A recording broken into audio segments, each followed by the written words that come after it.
This is ABC News Nightline. Reporting from Washington, Ted Koppel. Our broadcast tonight is based on a conclusion wrapped in an estimate founded on an assumption. The assumption is that a great many Americans who were considering a summer vacation in Europe or the Middle East have changed their minds. The estimate, made as recently as today by the French Foreign Ministry of Tourism, is that up to 1 million fewer Americans will visit France this year than last. The conclusion that while the dollar is weaker than it was last year, the principal reason behind this rescheduling of vacations is terrorism. While it seems to us much too early to predict with any kind of precision just how many Americans will opt not to visit Europe or the Middle East this summer, there is no question but that America and Canada and Mexico and New Zealand and even Hong Kong, China, and the Soviet Union are about to reap an extra dividend of tourists this year. Here's Nightline correspondent Jed Duval. Okay, so I'll go ahead and cancel reservations to Spain. For decades, the dream trip has been Madrid or Rome or Paris in the spring.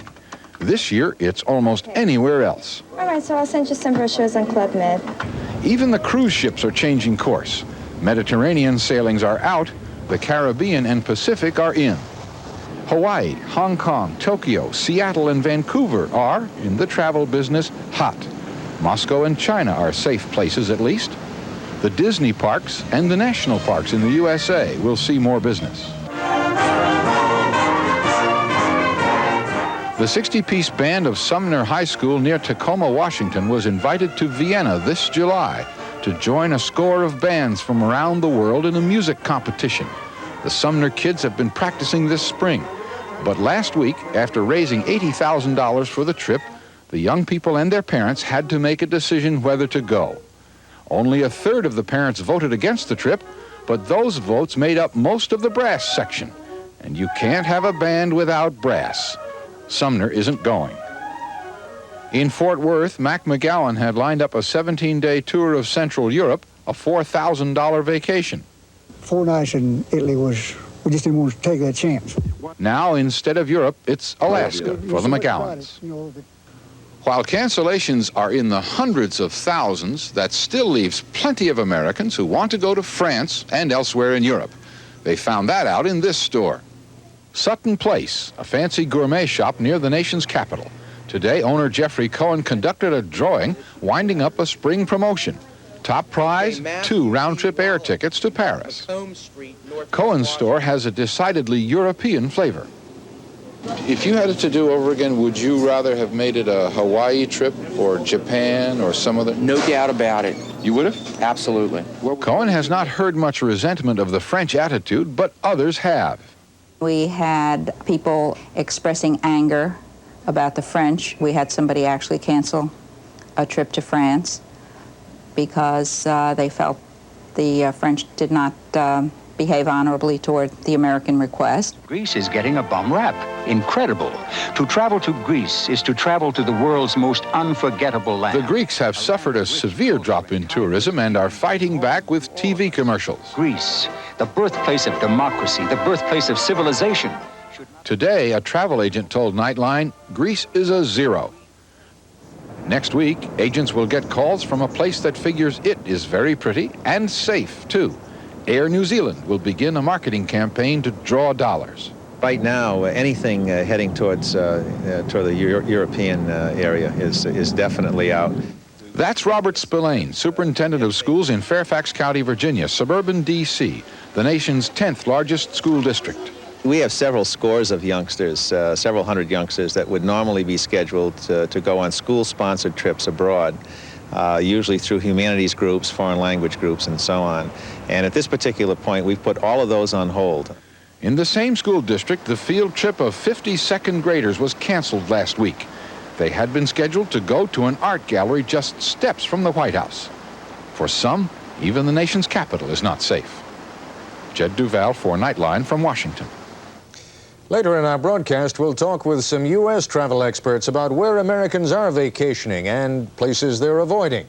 But first, when we come back, we'll be joined by Londoner Bernard Falk, host of a BBC program that counsels Britons on their best travel values, and by Simos Dimas, director of the Greek National Tourist Organization. Almost 7 million Americans traveled to Europe and the Middle East last year, spending more than $6 billion. So far this year, almost 2 million Americans have changed their reservations to visit foreign countries as a result of recent terrorist attacks. Egypt is expected to lose 90% of its American tourist trade, followed by Greece, Italy, Israel, France, and Great Britain. This is ABC News Nightline, brought to you by Kraft. An ABC News exclusive. Kurt Waldheim's son confronts the man who allegedly linked his father to Nazi atrocities. Tomorrow on ABC's World News Tonight with Peter Jennings. With us now live from London is Bernard Falk, host of Breakaway, a popular BBC radio program that reports to its listeners on the best travel values in Europe. And joining us from our Chicago bureau, Simos Dimas, director of the Greek National Tourist Organization. Those statistics that we cited early on, Mr. Dimas, with particular reference to Greece, an expectation that 50% fewer Americans will go to Greece this summer or this year than last year. You buy those statistics? Not exactly. The latest statistics that we have show that tourism to Greece for the months of January and February is down about 30%. We believe that there's a large undecided pool of travelers that has not yet made up its mind, and it's to that group that we're directing our energy. Now, when you talk about your energy, how do you deal with fear? I mean, that you do agree that we're not talking now about the fact that the dollar compared to the drachma is perhaps not as high as it was last year. We're talking about fear, aren't we? Actually, the dollar and the drachma is just as good as it was last year, perhaps even better. But we are talking about fear. We're talking about perceptions. We're talking about the irrational, and we're talking about distortions. And the way Greeks have always dealt with the irrational and with distortions has been to rely on reason and truth. In February of this year, we began a very aggressive advertising campaign. You've seen it, I'm sure. It involved 37 famous personalities, all of whom were Western European background, and all of whom were going home to Greece. We coupled that with, I think, a very dynamic public relations campaign, which was intended to bring to the forefront the facts about travel to Greece and travel to Europe. And the facts are indisputable. The fact is that travel to Greece is safe. And it's on the basis of that two-pronged attack that we hope to lure back the American traveler. Well, now, I suppose, Mr. Falk, if it were possible for people to examine this on a purely statistical basis, there wouldn't be a problem here, because statistically speaking, I suspect that we lose more people in traffic accidents in 1 week here than have been killed over the past couple of years in terrorist incidents. But we're not dealing with statistics, are we? No, we're dealing with people's fear, and there is a grave danger, of course, that people will overreact at times of crisis like this. The British Tourist Authority is at great pains to point out that it has no significant evidence that large numbers of Americans are in fact cancelling. The statistics that you mentioned earlier in the programme are somewhat alarming. Don't forget that tourism is by far Britain's biggest invisible money earner. It's estimated that it's worth about £5 billion, or $6.5 billion to the British economy. Over 1 million people earn their living directly as a result of tourism in this country. And if the stories are true, then it will have quite alarming ramifications. Unemployment in the hotel industry, in the restaurant industry. It'll hit tourist towns, London, of course, Stratford-upon-Avon, and places where Americans go. Let me ask you, I'm sorry to interrupt you, but let me ask you another question altogether. Just as we have heard that some Americans, I don't know how many there are, some Americans are upset with France's indecisiveness, with France's unwillingness to let American planes cross its airspace. By the same token, one would assume that Americans are rather delighted by Britain's willingness to let those F-111s take off. Have you seen any kind of positive spin on that?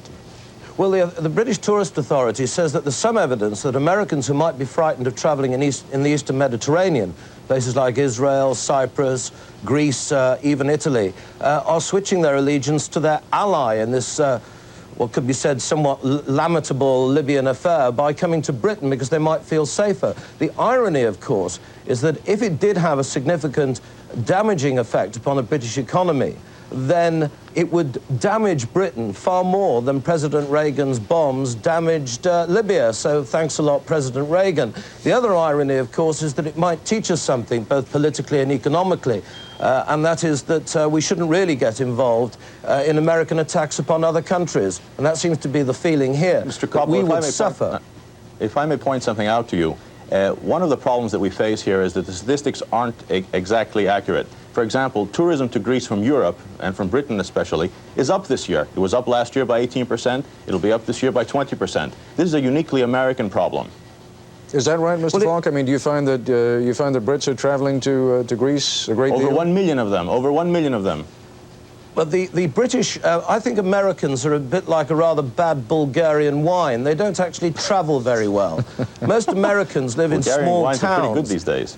Yes, but some of it can be appalling. I mean, most Americans live in small towns. They have an idea in their minds that Europe is full of rather dirty, potentially dangerous, disreputable foreigners, which is quite extraordinary when you consider that you are a race of foreigners. But they actually can stay in America to get sunshine. The British have got to travel abroad to get sunshine. Greece is only 2.5 hours away, Italy 2 hours, Spain 2 hours, south of France an hour and a half. Now, we've had an appalling March and an appalling April as far as the weather is concerned. And there's no evidence at all from our own tour operators that Britons aren't still wanting to go abroad for the sun. It was summed up for me when I interviewed people in the street on this very matter only a couple of days ago. And one British person said, I'm not going to allow two mad presidents, namely Reagan and Gaddafi, to stop me from getting a suntan. So we are, in fact, still going to go abroad. All we're praying is that Americans realize that they're far less likely to be victims of terrorist attacks in Europe than they are of being mugged in their own streets. All right, Mr. Dimas, you're going to have to try a little harder in this next segment to get a word in edgewise. We will see as the phones start lighting up whether your analogy with the bad Bulgarian wine endears you and British tourism to the American viewing public. We'll be back in just a moment, and when we do come back, we'll get two views on how Americans are changing their travel plans and on their options. We'll talk with Joe Hallisey, head of the American Society of Travel Agents, and with Steve Birnbaum, one of America's leading writers and authorities on vacation travel.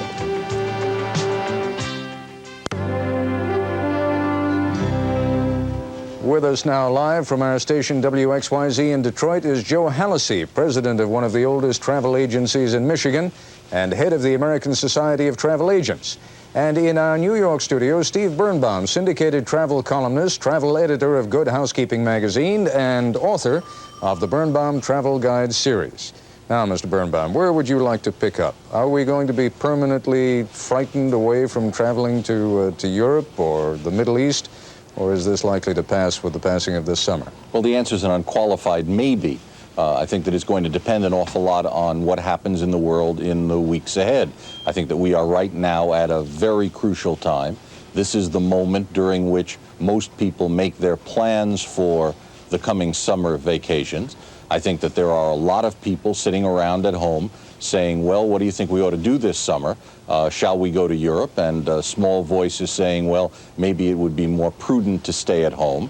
I don't think that appeals to reason on the basis of statistics alone are likely to have very much influence on what are clearly perceptions of danger.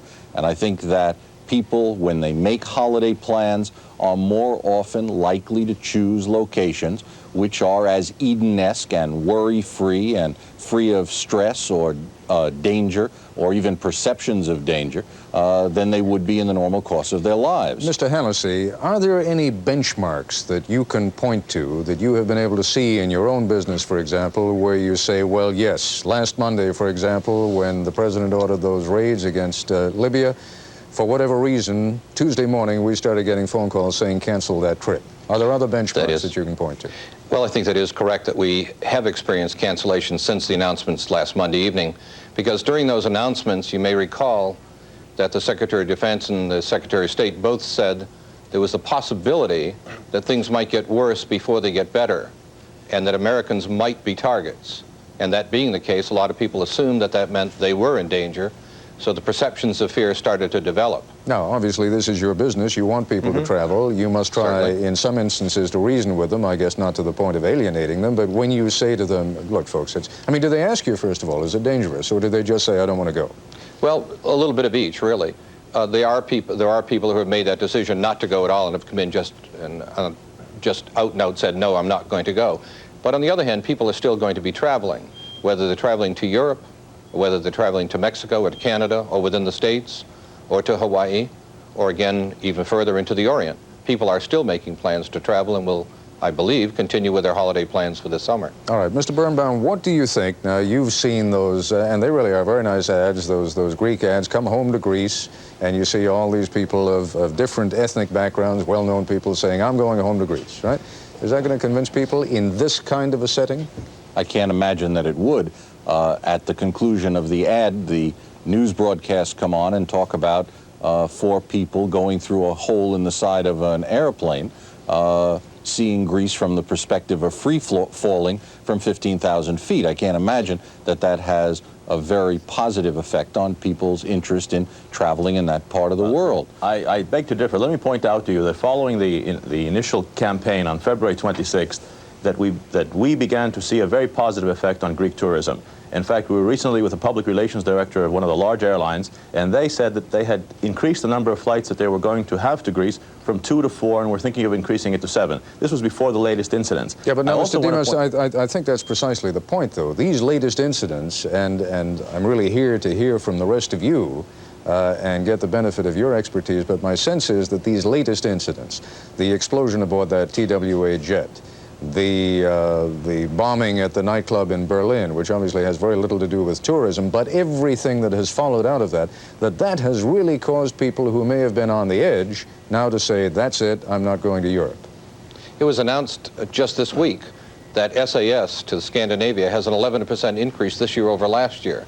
So tourism to Europe is not closing down. Yes, except we're talking about tourism to Northern Europe, not to the Eastern Mediterranean. Correct. And I think that as we watch cruise ship lines change itineraries, as we watch airlines reroute their jets to avoid certain routes. Well, TWA, for example, canceled, I believe, both flight 847 and what was the other, the 840, I guess it is? Exactly. Yeah. As you see those kinds of things happen, as you see Americans who are in Europe choose to fly on foreign flag carriers rather than American carriers on the theory that it is the American airlines that are likely to be more likely to be targets, I think that you're seeing a very, very definite swing even among those people who are anxious to go to Europe, that they are going to fly on specific airlines and that they are going to direct themselves to the northern part of Europe rather than to the Mediterranean tier. Steve, 2 incidents out of 3 were on U.S. flag carriers. The other one was an attempt on an LL carrier, as you know.